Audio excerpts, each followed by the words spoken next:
So, students, principles of insurance. We have the 7 principles of insurance. In this, first we have principle of utmost good faith.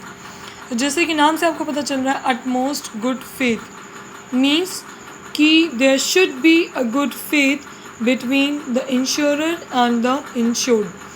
Insurer means the insurance company and the insured means the person who are going to take a policy, insurance policy. Insurer और insured दोनों के बीच में good faith, utmost good faith होना compulsory है. अब ये utmost good faith क्या कहलाता है? फेथ ऐसा हो कि इंश्योरर पॉलिसी से रिलेटेड कोई भी बातें इंश्योर्ड से ना छिपाए, कोई भी फैक्ट्स मटेरियल जो पॉलिसी से रिलेटेड है वो इंश्योर्ड को हाइड नहीं करना चाहिए. उसके बदले दूसरी तरफ जो इंश्योर्ड है, जो पॉलिसी लेने जा रहा है और जिस चीज़ पे वो लेने जा रहा है, मीन्स द सब्जेक्ट मैटर, जिस सब्जेक्ट मैटर पे वो पॉलिसी लेने जा रहा है उस सब्जेक्ट से रिलेटेड जितनी भी इंफॉर्मेशंस हैं, जितनी भी इम्पॉर्टेंट फैक्ट्स, मटेरियल फैक्ट्स, जितनी भी इम्पॉर्टेंट इंफॉर्मेशन है, उन सारे इम्पॉर्टेंट इंफॉर्मेशन को उसको इंश्योरर से डिस्कस करने चाहिए. कोई भी इम्पॉर्टेंट इंफॉर्मेशन ना इंश्योर्ड को ना इंश्योरर को हाइड करने चाहिए.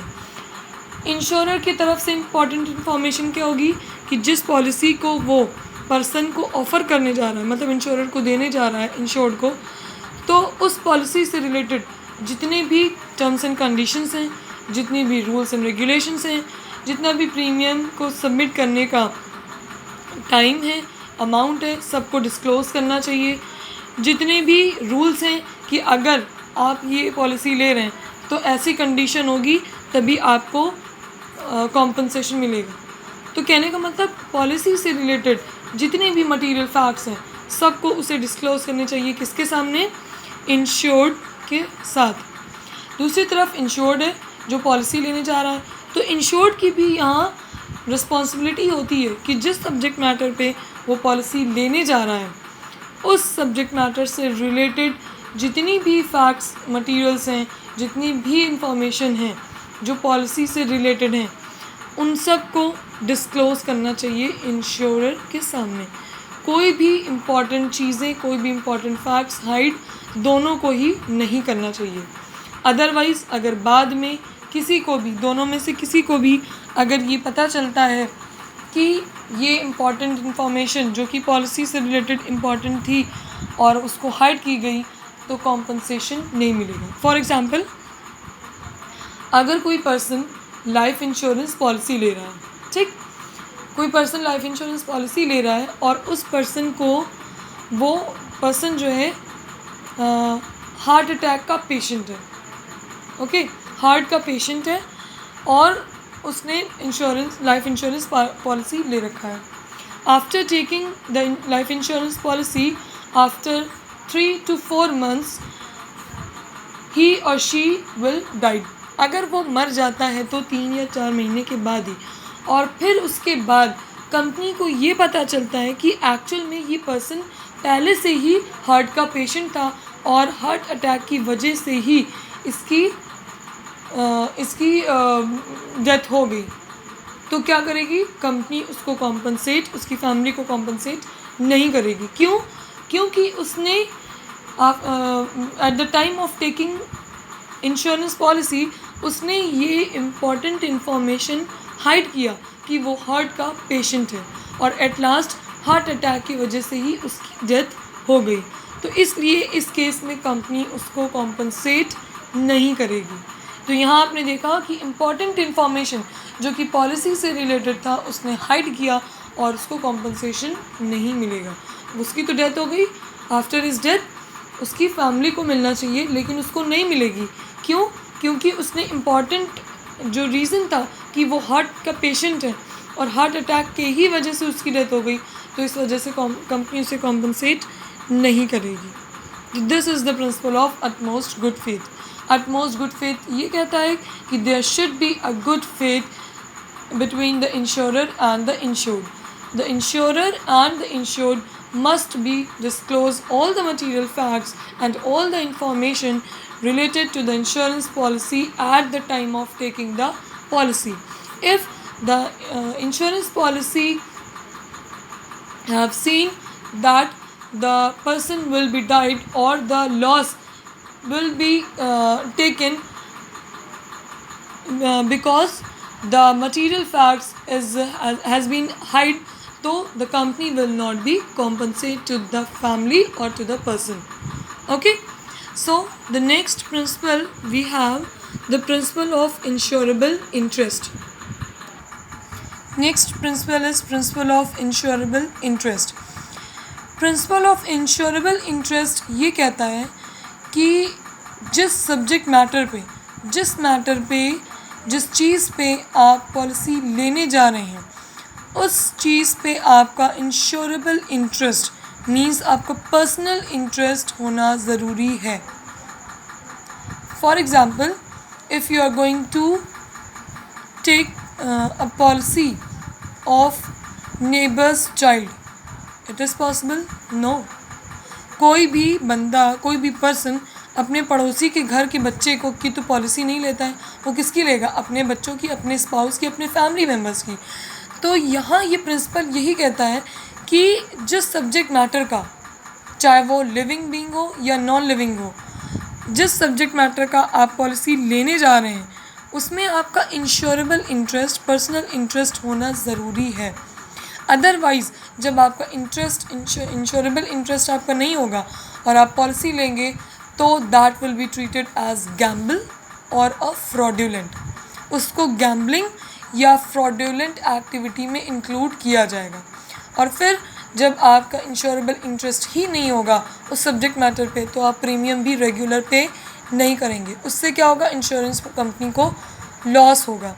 प्लस जब आप प्रीमियम टाइम पे नहीं पे करेंगे तो फिर आपको कॉम्पनसेशन भी नहीं मिलेगा. आपको लॉस होता है और कंपनी आपको कॉम्पनसेट नहीं करेगी if you do not have a insurable interest of the subject matter.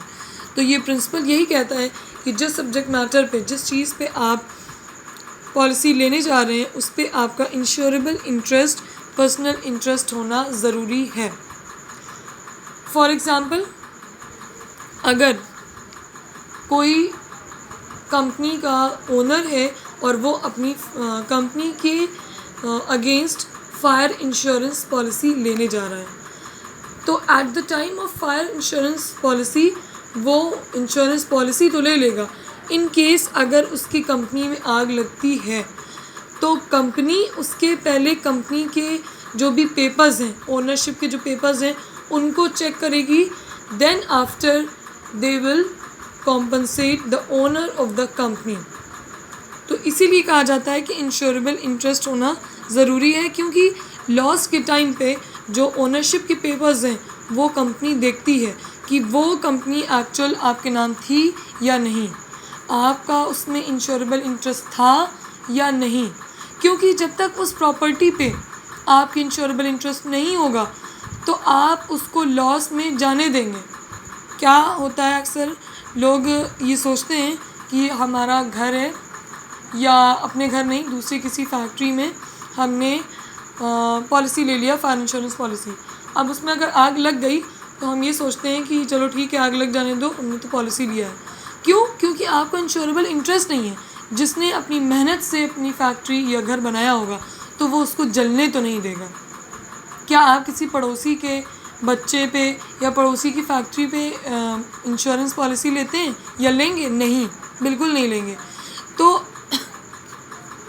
तो जिस सब्जेक्ट मैटर पे आपका खुद का इंश्योरेबल इंटरेस्ट होगा उसको आप लॉस में जाने से पूरे तरीके से अपनी कोशिश करेंगे कि ये इसमें लॉस कम से कम हो, ये हमारा जो लॉस हो वो हमारी कंपनी या फैक्ट्री बच सके. तो ये कोशिश आप कब करेंगे? जब आपका उस पर पर्सनल इंटरेस्ट होगा. अच्छा, अब दो बातें आती हैं. टाइप्स ऑफ इंश्योरेंस हम आगे देखेंगे. There are 3 types of insurance.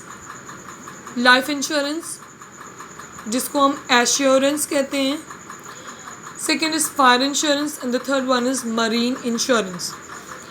Fire insurance और मरीन इंश्योरेंस क्या होती है वो हम आपको बाद में बताएंगे. अभी आप ये समझ लीजिए कि फायर इंश्योरेंस के केस में और मरीन इंश्योरेंस के केस में insurable interest, principle of insurable interest दोनों टाइम प्रेजेंट होना चाहिए। दोनों time means eight the time of taking policy and eight the time of loss also.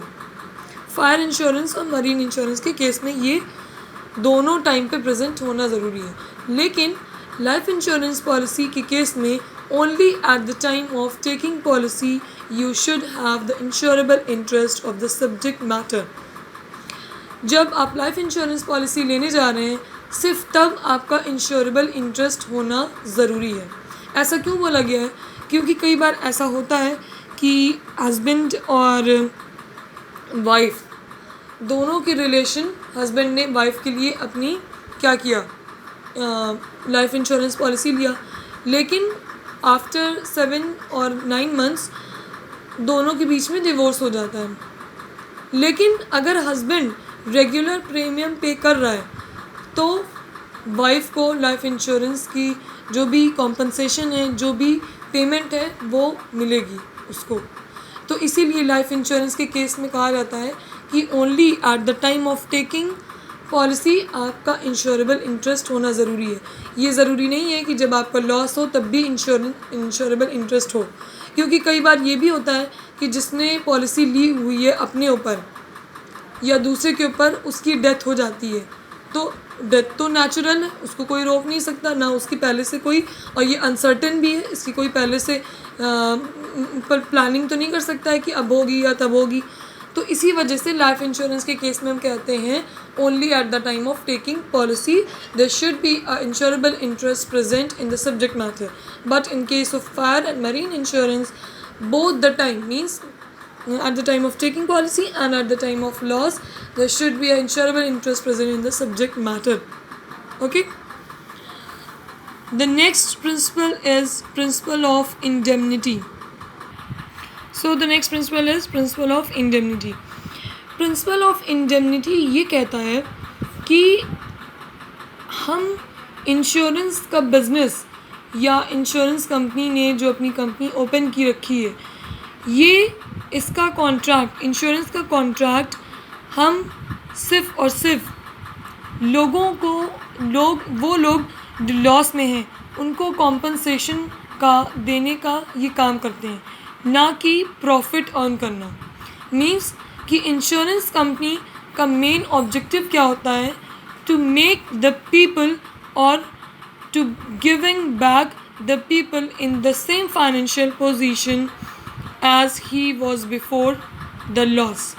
Loss से पहले वो पर्सन जिस फाइनेंशियल पोजीशन पे था उस पर्सन को उसी फाइनेंशियल पोजीशन पे लाके खड़ा करना, ये मेन ऑब्जेक्टिव होता है इंश्योरेंस कंपनी का, ना कि प्रॉफिट अर्न करना। इसलिए इस केस में इंडेमनिटी की प्रिंसिपल में क्या होता है कि जितना हमारा लॉस हुआ है सिर्फ कंपनी उतना ही आपको कॉम्पनसेट करेगी, चाहे आपने कितना भी प्रीमियम पे कर रखा हो या कितना भी मनी का इंश्योरेंस पॉलिसी लेकर रखा हो। क्यों? क्योंकि यहाँ हमारा मेन ऑब्जेक्टिव क्या है? To given back, to bring back the person in the same financial position as he was before the loss. Loss से पहले वो जिस फाइनेंशियल पोजीशन पे रहा होगा उसी पे उसको ला के खड़ा करना, ना कि अपना प्रॉफिट अर्न करना। For example, if a person has taken the policy of ₹2 lakh, अगर किसी पर्सन ने 2 लाख रुपए की पॉलिसी लेकर रखी है और वो रेगुलर पेमेंट कर रहा है, अचानक से उसके घर में, और फायर इंश्योरेंस की पॉलिसी ले रखी है, घर में उसकी आग लग गई और आग लगने के बाद कंपनी आई और उसने चेक किया, अब पता चला कि टोटल लॉस 1 लाख रुपये का ही हुआ है। भले ही उसने कितना प्रीमियम पे करके रखा हो, भले ही उसने 2 लाख रुपये की पॉलिसी लेकर रखा है, लेकिन हमारा लॉस सिर्फ 1 लाख का हुआ है, तो इसलिए इंश्योरेंस कंपनी सिर्फ और सिर्फ उसको कितना पे करेगी? ओनली 1 लाख रुपये will be paid by the insurance company और बाय द इंश्योर्ड। एक बात ध्यान रखने की यहाँ ये है कि प्रिंसिपल ऑफ इंडेमनिटी सिर्फ फायर इंश्योरेंस और मरीन इंश्योरेंस के केस में ही अप्लाई होता है। It will be not applied in case of life insurance policy. It is very important to remember this. Fire और मरीन इंश्योरेंस के केस में प्रिंसिपल ऑफ इंडेमनिटी हमारा एप्लीकेबल होगा, लाइफ इंश्योरेंस की पॉलिसी के केस में ये अप्लाई नहीं होगा। लाइफ इंश्योरेंस की पॉलिसी में क्या होता है कि जितने रुपीज़ का आपने पॉलिसी लेके रखी है, कंपनी आफ्टर द डेथ और ऑन द मैच्योरिटी आपको पे करेगी। अगर आपकी डेथ हो जाती है तो आपकी फैमिली मेम्बर को मिलेगी, और अगर वो डेट आ जाती है मीन्स मेजोरिटी आ जाती है तो फिर आपको मेचोरिटी पे करेगी। मीन्स ऑन द डेथ और ऑन द मैच्योरिटी वो आपका टोटल अमाउंट जितने रुपये का पॉलिसी लेकर रखा है वो आपको पे करेगी। यहाँ ये नहीं होता है कि भाई देखिए डेथ क्या होती है, डेथ अनसर्टेन होती है और लाइफ हमारी प्रीशियस है। क्या किसी की लाइफ को मनी के टर्म्स में हम मेजर कर सकते हैं? No, it is not possible. किसी भी नॉन लिविंग थिंग को हम मनी के टर्म्स में मेजर आसानी से कर सकते हैं कि इसकी वैल्यू क्या होगी, इसकी मार्केट वैल्यू क्या होगी। तो उसी हिसाब से कंपनी आकर लॉस देखती है कि कितने का लॉस हुआ है और उतना ही लोगों को पे करती है। जो भी कॉम्पेंसेशन दिया जाएगा वो वैल्यू के बेसिस पे किया जाता है। लेकिन डेथ में अब हम कैसे ये जानेंगे कि जो पर्सन मरा है, जिसकी डेथ हुई है, उसकी वैल्यू क्या होगी? वो ह्यूमन बीइंग की लाइफ को हम मनी के टर्म्स में मेजर ही नहीं कर सकते हैं। इसीलिए ये principal of indemnity life insurance के केस में एप्लीकेबल नहीं होती। यहाँ जितने भी अमाउंट का आपने पॉलिसी लेकर रखी है वो आपको पूरा का पूरा अमाउंट मिलता है। लेकिन फायर और मरीन इंश्योरेंस के केस में उतना ही आपको अमाउंट मिलेगा, उतना ही कॉम्पनसेशन मिलेगा जितने का आपको लॉस हुआ है। क्यों? क्योंकि नॉन लिविंग थिंग्स को हम मनी के टर्म में मेजर कर सकते हैं, but we can not measure the life of a person in terms of money. Okay.